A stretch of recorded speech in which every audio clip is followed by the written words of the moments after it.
everyone, it's Bob Crossan, Senior Managing Editor for Water and Waste Digest. I am here today with Mark Donovan. He is the North American Water Treatment and Desalination Lead for GHD. We're going to be talking about water scarcity in the United States, so thank you for being here. We appreciate you taking the time. Thanks, Bob. Appreciate the opportunity to talk to GHD and our work in the water sector. Yeah, well, I mean, water scarcity, big topic out west. What's kind of the current status of things as you know it?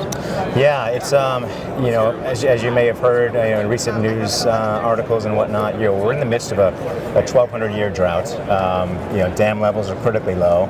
Lake Mead is below 30% capacity right now. So we're in dire straits, and with climate change, it's not clear that things are going to get much better anytime soon. So a lot of work to be done. So how are communities trying to address this? So I understanding there's a lot of water conservation efforts that are going on, but obviously the utilities are trying to find ways to reuse every drop better and whatnot. What are you seeing out west in that regard? Yeah, we're seeing quite a different variety of things.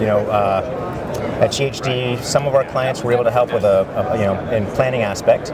So kind of taking an integrated water management approach to the drought and doing, looking at a mix of things, whether that's, stormwater capture, water reuse, like you said, groundwater management, all those types of things. Where other clients were able to take a more targeted approach, like with the city of Santa Monica and the city of Oceanside, for example. We're able to expand their existing groundwater brackish ROs and kind of just get more out of existing infrastructure. Oh, okay. Which is exciting. Yeah. What about the desalination side of things? It sounds like that's also moving forward a little bit more now, too. It is. Specifically with South Coast Water District in Southern California, we're helping them develop a innovative seawater desal project, which is really exciting. But then also in Texas, we're working with a private developer to develop a larger scale seawater desal project in Freeport. So a lot of activity still on the seawater desalination front. Yeah. How is technology evolving in that space in desal? My understanding, again, it's pretty energy intensive. It can be kind of costly. But how are people trying to address those particular concerns with desal? Yeah, there's a lot of really cool things being done in research universities right now. But I think for the next 5 to 10 years, it'll probably be your traditional reverse osmosis systems that are still going to do the brunt of the desalination work. And what we're seeing is really kind of incremental changes there. Whether it's improvements in energy recovery devices, trying to get to high recovery, which is pretty exciting. For example, that I mentioned Santa Monica. What we're working on with them is they're implementing a new technology called flow reversal RO, which allows them to achieve up to 90% recovery from their traditional. Yeah, it's pretty amazing. Another area of innovation that we're seeing is in the use of AI.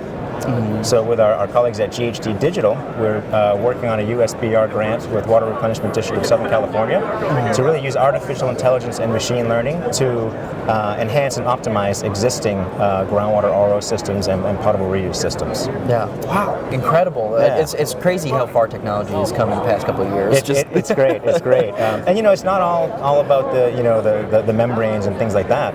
With seawater desalination, we're actually seeing some innovation in the way we configure these plants. So with South Coast, for example, they're able to use what's called a slant well, subsurface intake. So they can extract water through the sea floor and not harm any marine life in the process, so unlike a traditional open intake. And then with the brine, they're able to actually discharge that along with a wastewater outfall, so they're not sending a hypersaline plume out in the ocean, again, reducing environmental impact. So pretty exciting stuff. Yeah, always a big concern, that environmental impact. Absolutely. And, thank you so much for being here and talking to us about this subject. And for everyone else who's watching this, be sure to check out the video description below for some resources from GHD and from WWT, and we will catch you with the next one.